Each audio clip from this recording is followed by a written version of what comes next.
Nah, ini murni untuk adik-adik kita yang memang alumni cetakan kita ya. Bisa kuliah dimanapun. UIN dengan berbagai prodi, UGM, ITS, UNER, dan perguruan tinggi terbaik. Termasuk ke luar negeri? Termasuk ke luar negeri. Wah, keren banget ini. Nah, yang S2 adalah yang lulusan perguruan tinggi keagamaan. Nah, baik UIN, YIN, STAIN, dan juga di bawah Kristen, Katolik, Hindu, Buddha. Nanti boleh mengambil juga sama, dalam dan luar negeri. Tahun ini akan kita terima 1.900 awardee seluruh Indonesia. S1, S2, S3, dalam dan luar negeri.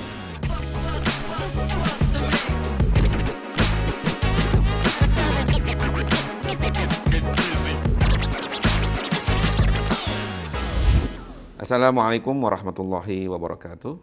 Salam sejahtera buat kita semua. Om Swastiastu, Namo Buddhaya, salam kebajikan. Sahabat religi dimanapun berada, kembali kita berjumpa dalam ruang tamu Kementerian Agama yang akan membahas berbagai isu yang menarik secara menginspirasi buat kita semua. Kali ini kita akan membahas tentang beasiswa yang dikelola oleh Kementerian Agama, seperti apa dan bagaimana kita punya peluang untuk bisa terlibat dan mendapatkan kesempatan untuk mengikuti beasiswa. Kali ini kedatangan tamu istimewa, Kepala Pusat Pendidikan Pembiayaan Pendidikan Keagamaan, Pak Ruhman Basori. Assalamualaikum Mas Ruhman. Waalaikumsalam Mas. Apa kabar Mas? Oh baik, sehat. Tumben nih nggak dinas luar nih. Loh.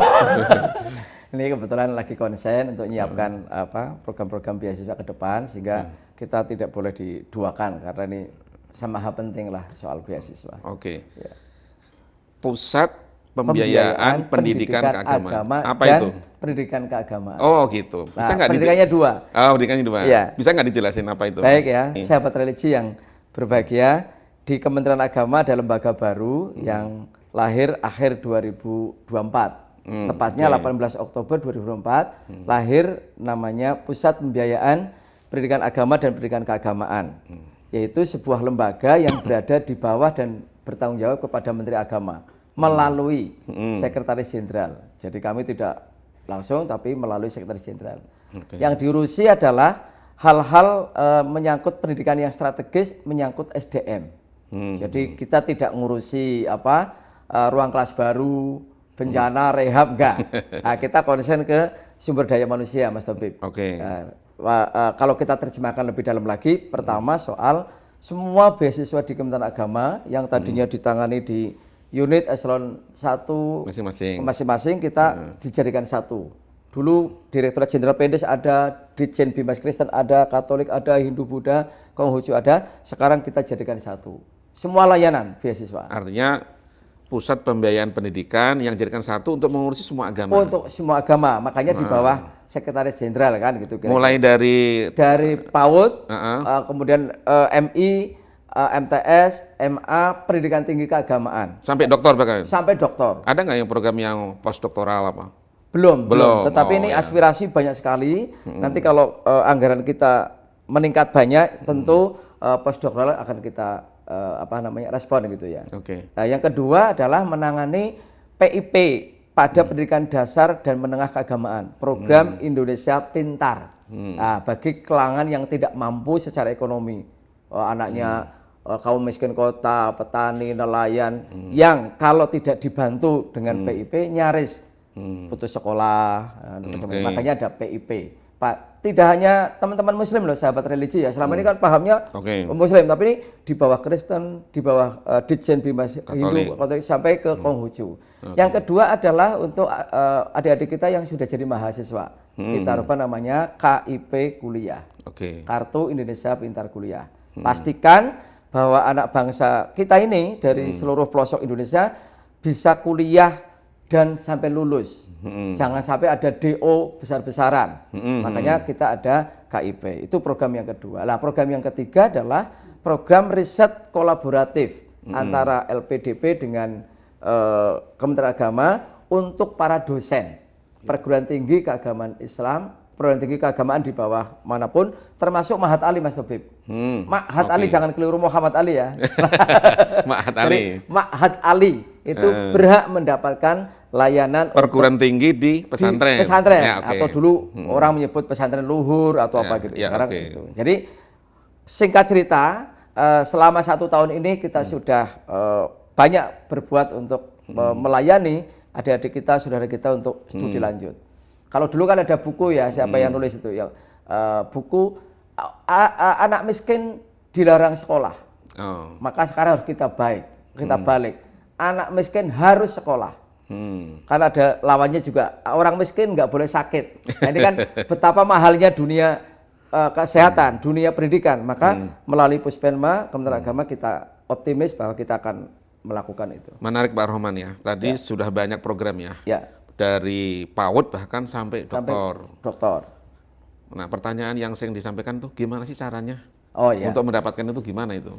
Jadi kalau adik-adik kita dari SLTA mau ke jadi sarjana ke perguruan tinggi, maka pertama dia tentu harus punya ijazah di bawahnya. Jadi kalau sarjana berarti dia punya SLTA. Berarti kalau SLTA di bawah Kemenag, alumni madrasah aliyah, alumni muadalah pesantren tingkat ulia, alumni diniyah formal tingkat ulia, alumni paket C pada pondok pesantren tingkat ulia, paket C, dan juga alumni pendidikan menengah keagamaan di bawah Kristen, Katolik, Hindu, Buddha, dan Konghucu. Intinya adalah mereka yang lulusan SLTA. Nah, tapi di bawah Kementerian Agama. Bisa kuliah dimanapun. UIN dengan berbagai prodi, UGM, ITS, UNER, dan perguruan tinggi terbaik. Termasuk ke luar negeri? Termasuk ke luar negeri. Wah, keren banget ini. Misalkan kita kan sering mendengar ya, man-man IC itu anak-anaknya hebat-hebat, TOEFL-nya sudah bagus. Ayo kita layani walaupun belum banyak, tapi ada layanan ke luar negeri. Jadi mereka akan kita cetak menjadi sarjana-sarjana, tidak lagi di Ngalian, Wali Songo, tidak lagi di kampusnya Mas Tobib, Ciputat ya, tapi kita bisa ke luar negeri. Keren. Bisa masuk perguruan tinggi top dunia. Top dunia, Oxford University, ada juga Harvard. MRT di Amerika ya, yang bagus-bagus ya, macam-macam. MIT ya, itu juga. Kalau MRT di sini. MRT di sini ya. Sambil minum Mas. Baik. Minum. Ya, santai aja. Karena kan ini di rumah kita. Ya. Nah, sebaliknya kalau sejalan dengan itu yang S2. Nah, ini murni untuk adik-adik kita yang memang alumni cetakan kita ya. Nah, yang S2 adalah yang lulusan perguruan tinggi keagamaan, baik UIN, YIN, STAIN, dan juga di bawah Kristen, Katolik, Hindu, Buddha, nanti boleh mengambil juga sama dalam dan luar negeri, S2. Nah, itu. Kemudian yang ke S3 hanya untuk dosen perguruan tinggi keagamaan dan pegawai Kementerian Agama. Berarti boleh ya? Boleh. ASN, P3K maupun PNS. Belum, karena kita menunggu aturan dari Menpan RB. Apakah mereka sudah bisa studi lanjut atau belum? Tugas belajar atau belum? Kalau sudah, kita layani. Artinya kalau menjadi PNS yang ingin mengembangkan diri itu berkesempatan untuk mendaftar. Betul, no problem. Dibuka seluas-luasnya. Tinggal dia mau kuliah apa enggak gitu loh.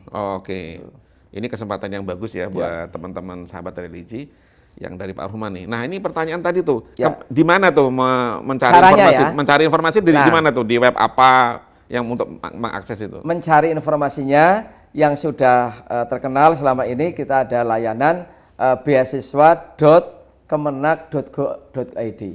Pokoknya plototin aja itu kemenag.go.id. Lihat di sini nih, di sini nih. Nah, misalnya ini.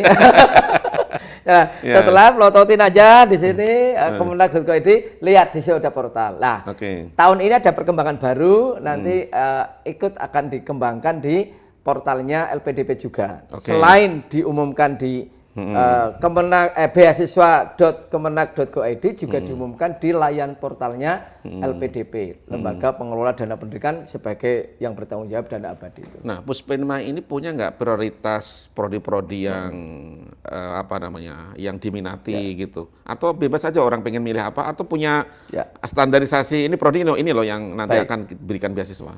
Pertama, untuk S2 dan S3, terutama dosen, ini adalah untuk mendukung ketercukupan kebutuhan sumber daya manusia di perguruan tinggi. Misalkan ada prodi falak. Itu ilmu minimal falak. Kalau kemudian harus punya 5 doktor berdasarkan aturan akreditasi, baru punya 1 doktor. Berarti di UIN Wali Songo masih kurang 4 doktor ilmu falak. UIN Jakarta juga dong. UIN Jakarta juga. Nanti digabungkan ilmu falak di UIN Jakarta, di Semarang, di mana-mana digabungin. Oh ternyata se-Indonesia kita masih kekurangan doktor falak 25. Berarti tema pertama kita atau concern pertama kita adalah adik-adik kita, saudara-saudara kita dosen harus mengambil ilmu-ilmu yang dibutuhkan pada prodi-prodi yang ada di UIN. Berarti ada kategorisasi ilmu-ilmu langka gitu ya? Ilmu falak? Bukan itu? All prodi, terutama untuk penguatan tafakufiddin, Islamic Studies. Kalau kemudian di Religious Studies ada di Kristen, itu dikuatkan. Itu juga tidak boleh tidak, karena itu merek kita kan soal agama, Mas. Di luar itu, untuk mendukung transformasi kelembagaan YIN menjadi UIN, supaya kira-kira UIN itu tidak rasa YIN gitu loh. Sudah ada fakultas psikologi, ternyata dokternya kurang. Sudah ada kedokteran, dokter itu ya dokternya kurang. Makanya pesan kedua adalah untuk mendukung. Nah, bagi yang fresh graduate, yang lulusan sarjana mau ke magister itu, atau sarjana untuk program sarjana, kita bebaskan, diusahakan untuk prodi-prodi yang mempunyai employability-nya tinggi. Kira-kira kalau bahasanya orang Purwodadi itu kemedol gitu loh. Nah, bahasanya Mas Taufik itu kemedol, layak jual lah gitu loh. Begitu lulus tidak perlu nunggu lama-lama, bulanan langsung dapat kerja. Bahasa gitu. akademiknya prospektif. Prospektif lah gitu loh. Jadi itu penting. Nah, untuk apa kalau kemudian kuliah ini di samping tentu juga ada kekhasan ilmu yang tetap harus dijaga. Tadi Mas Taufik sampaikan ada falak kan ilmu yang sangat penting, jangan sampai punah ilmunya. Terus ada hadis misalkan, itu juga sangat penting, jangan sampai punah. Tapi ini semuanya itu akan kita create menjadi desain LPDP Kemenak ini. Iya. Itu ada nggak persyaratan khusus dari sisi bahasa itu berapa, misalnya minimum TOEFL-nya berapa, TOEFL-nya berapa gitu kan? Ini karena sekarang kan persyaratan bahasa menjadi hal yang sangat pokok dalam pendidikan kan. Jadi nanti syarat utama untuk mendapatkan beasiswa ini pertama adalah standar kualifikasi bahasa Inggris atau bahasa Arab. Nah, misalkan TOEFL untuk S1 cukup di angka 400.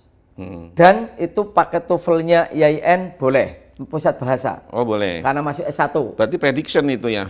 Ya, prediction itu boleh. Atau boleh ITP, boleh juga Duolingo boleh. Nah nanti begitu S2 harus TOEFL ITP. Itu di angka 450-an. Atau nanti jelas-jelas ada di Sukris ya, nanti kalau saya salah ucap. Ya S3-nya di atas tentu 500. Nah di luar negeri itu pakai IELTS-nya juga sudah diatur, ada 600 minimal ke atasnya dan sebagainya. 6,0. Nah karenanya pesan saya kepada sahabat religi, persiapkan soal standarisasi bahasa Inggris dan itu, atau bahasa Arab untuk teman-teman kita yang mau kuliah di Mesir, di Arab Saudi, di Timur Tengah ya. Itu kan selama ini harus bahasa Inggris. Saya akan hilangkan itu bahasa Arab. Apakah harus pakai bahasa Arab? Itu pertama. Yang kedua tentu bisa memahami kesiapan akademik. Maka ada tes namanya tes potensi akademik atau tes bakat skolastik. Ini untuk kesiapan akademiknya kayak apa, nanti akan secara psikologinya diuji, layak enggak sih? Orang yang baperan itu layak lulus magister apa enggak gitu loh. Atau biasa di bawah tekanan atau tidak gitu. Jangan sampai enggak kelar-kelar ya, dibiayai oleh negara. Nah pertanyaan gini, selama dia diterima, itu ada nggak perjanjian sebelumnya?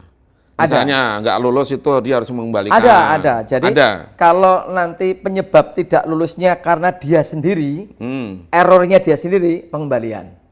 Tapi kalau penyebab tidak lulusnya karena memang situasi kampus atau bahasa pengadaan barang jasa itu force majeure, tidak mengembalikan. Nah, tapi kalau sakit atau apa gitu ya? Kalau sakit yang tidak bisa ini nanti bisa ada kebijakan tertentu, bisa juga dipindahkan dan sebagainya untuk ini. Termasuk perjanjiannya itu dia harus kembali ke dalam negeri dulu, baru nanti beberapa saat. Perjanjiannya tidak rigid harus kembali ke lembaganya, tetapi yang penting dengan ilmu baru tadi, kapasitas menjadi magister sarjana tadi, langsung mengamalkan ilmunya ke masyarakat untuk Indonesia. Makanya yang kritik-kritik di luaran ya, penerima LPDP atau penerima beasiswa kita tidak balik ke Indonesia sudah kita ikat dengan perjanjian. Sehingga nanti kalau ada apa-apa kita tinggal menagih aja gitu. Tapi memang di Indonesia di Kemenag bukan isu, paling hanya 1-2 yang nggak balik dan itu sudah terdeteksi. Begitu nggak balik terus keluar dari PNS itu Pak. Tapi kalau yang lain-lain saya dengar masih banyak ya karena memang pinter di Indonesia mungkin merasa tidak pas atau sudah tinggi doktornya. Gitu. Nah pertanyaannya lagi nih ya, yang juga sering disampaikan ya, apakah ini pembiayanya full funded? Yang nanti bisa nggak bawa keluarga kalau misalnya ke luar negeri gitu? Untuk S3 bisa Mas. Oh bisa. Nah, tapi kalau S1, kalau keluarga malah nanti ganggu nanti. Makanya, jadi desain pembiayaan LPDP, semua pembiayaan hampir itu dapat beasiswa dari Puspenma, dari BIP. Hampir semua. Ada mulai tuition fee, living allowance. Maksudnya kalau bahasa Indonesia gampangnya tuition fee berarti bayar kuliahnya berapa, kita bayarin. Di kampusnya Mas Tobib kan masih murah-murah itu UIN Jakarta ya. 11 juta kita bayarin semua. 5 juta apalagi. Yang kedua living allowance. Untuk S1 2.300.000, untuk S2 4.500.000, untuk S3 5 jutaan.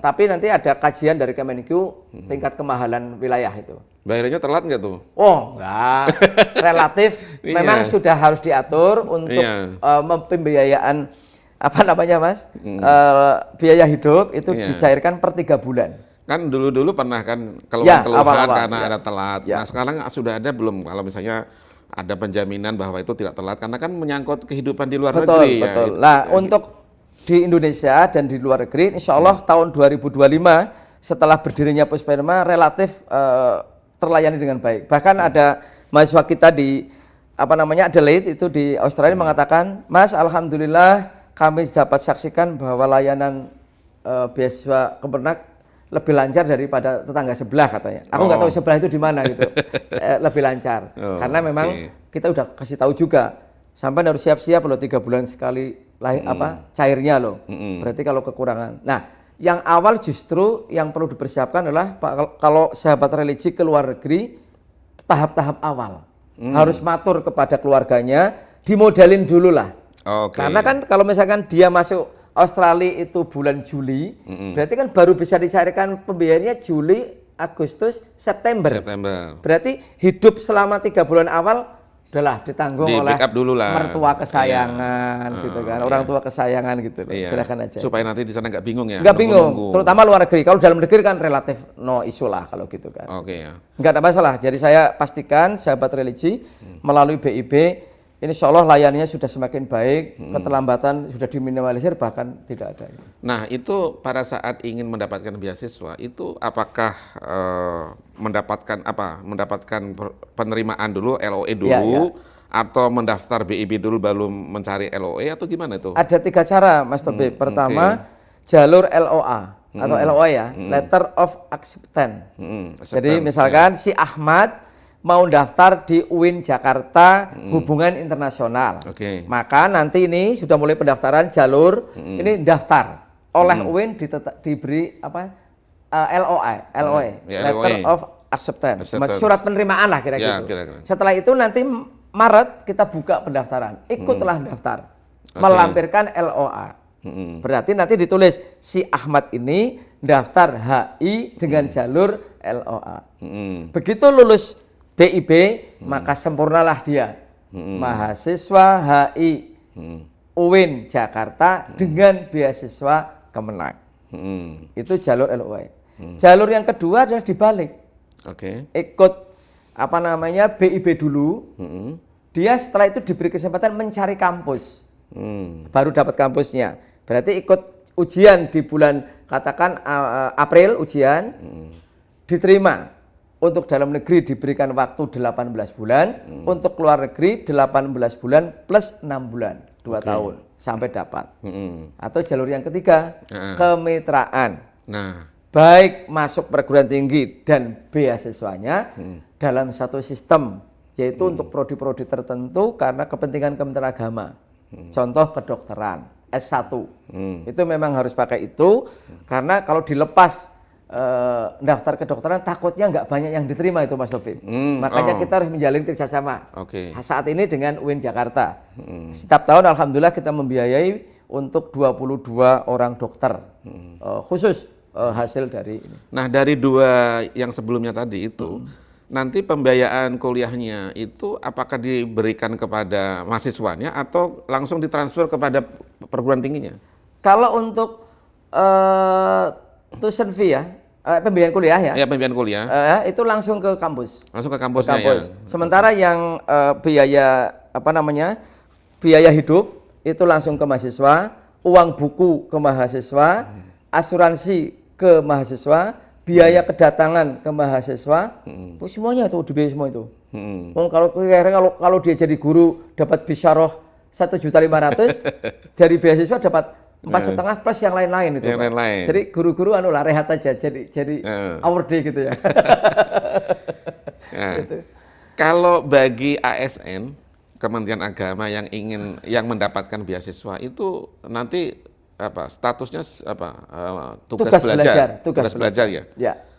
Jadi misalkan teman-teman Kemenak yang pegawai HDI ini ya Humas ya ingin meningkatkan kapasiti beliau di bidang komunikasi. Kemudian dia milih ke UI misalkan. Dia tugas belajar selama 3 tahun. Catat ya sahabat religi. Ya. Pernata Humas yang mau kuliah, mau mendapatkan beasiswa itu bisa melalui Pak. Tapi tolong umurnya diingat. Berapa tuh usianya berapa tuh? Jangan sudah terlalu. Untuk S1 maksimal 24 tahun. Tapi kelulusan 3 tahun terakhir. Jadi kalau nanti rekrutmen 2026 berarti lulusan 2026, 25 dan 24. S1. Ya. Untuk S2 40 tahun. 40 tahun. Ya seperti Nabi Muhammad diangkat sebagai Rasul 40 tahun lah. Saya masih bisa dong ya, 40 tahun. Masih bisa. Oh bisa. Wajahnya menipu. Jadi 40. Kalau S3 45 tahun. Tahun. Untuk pegawai Humas, pegawai Kemenak yang lain mulai KUA sampai itu 47 tahun. 47 tahun. Untuk S2. S3. Oh, S3. Nah, kalau yang 48 gimana? Sadar diri lah. Sudah saatnya memberi beasiswa gitu loh. Jangan minta beasiswa ya. Karena guyonannya begini, beasiswa itu tidak ramah lansia. Gitu ya. Iya. Karena memang dituntut untuk disiplin dengan hasil yang baik. Dengan hasil yang baik. Kalau hasilnya biasa-biasa ngapain? Ini kan treatment khusus negara ya terhadap para awardee gitu. Pak Rohman, ini kan banyak CPNS Kementerian Agama yang Gen Z ya, Gen Z. Yang masih banyak ingin mengembangkan diri gitu. Ini ada nggak persyaratan minimal berapa tahun dulu baru bisa mengajukan beasiswa itu? Sepertinya kita ikut aturan kepegawaian. 2 tahun setelah jadi ASN, maka boleh. Boleh. Gitu. Tetapi kalau untuk kepentingan tertentu, mau tidak mau kelangkaan profesional tertentu di situ, pimpinan misalkan mau membolehkan boleh. Jadi saya itu yang penting pimpinan saat kerja Mas. Begitu boleh kita ini. Nah cuma begini memang, saya pesan kepada sahabat religi yang dari milenial Gen Z ke sini, mumpung masih muda kesempatan ini gunakan. Karena nanti kalau sudah tua kayak saya sampai dokternya baru usia 48 kan terlalu kesinilah terlalu tua. Jangan ngaku tua lah. Ya mungkin senior lah. Ya. Makanya yang Gen Z sahabat religi tolonglah manfaatkan beasiswa ini. Mungkin begini Mas Taufik yang perlu saya tekankan di sini.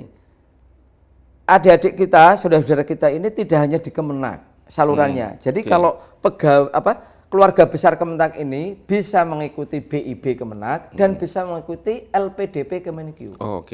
Sementara kalau keluarga Dikti Sains dan dasar menengah ikut beasiswa mereka plus LPDP Kemenkeu.